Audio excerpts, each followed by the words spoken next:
नमस्कार बंधुरा आबारो एक रेसिपि निये चले एलाम। चिंगड़ी माछ दिए बेगुन कुमड़ो दिए टक बानाबो। तो किभाबे रेसिपिटा बानालाम आपनादेरके प्रथम थेके शेष पर्यन्त देखार जोन्नो अनुरोध रइलो। चलुन ताहले शुरू करा जाक। प्रथमे एखाने चिंगड़ी माछटा खूब भालो करे धुए निয়েছি।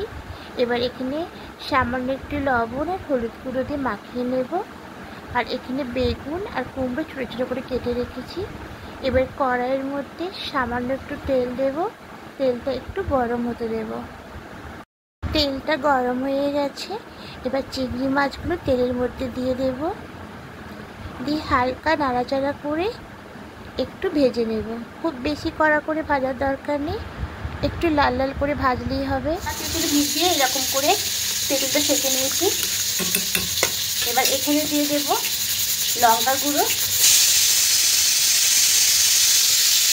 লবণটা এখানে দিয়ে দেবো,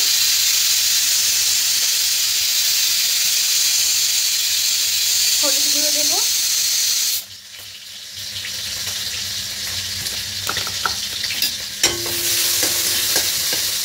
এবার এখানে চিনিটা অ্যাড করবো।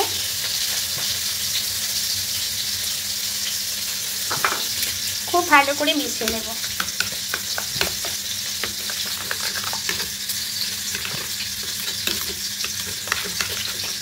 মাছটা ভাজা হয়ে গেলে তুলে দেবো।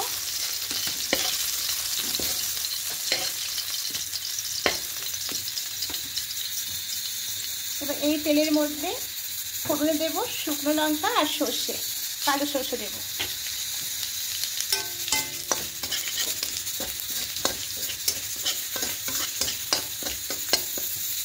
বেগুন আর কুমড়োটা কেটে রাখা দিয়ে দেবো।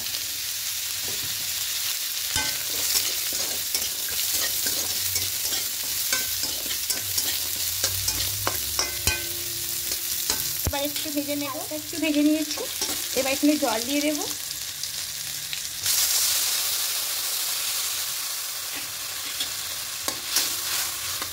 অল্প জল দেব। এবার ঢাকা দিয়ে একটু সেদ্ধ হতে দেব।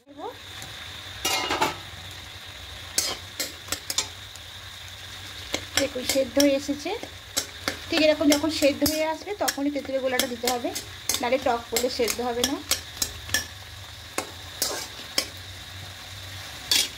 এই যে বাটিতে গুলে রাখা তেঁতুলের কাঠটা দিয়ে দেবো।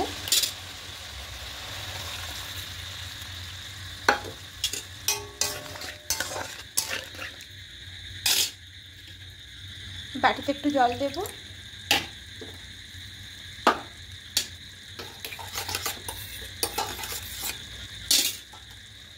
এবার দিয়ে দেব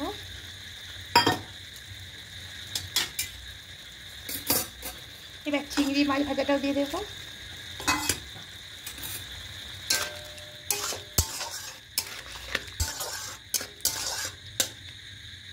এবার একটু ফুটতে দেব। টকটা হয়ে গেছে। এবার এটা নামিয়ে নেব। টক বললে হবে না, এখানে টক মিষ্টি ঝাল সব রকমই পাবেন। আর খেতে দুর্দান্ত লাগে।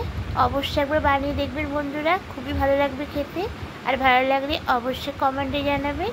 আর নতুন বন্ধুরা সাবস্ক্রাইব করে পাশে থাকার জন্য অনুরোধ রইল। আমি আরও রেসিপি নিয়ে চলে আসবো।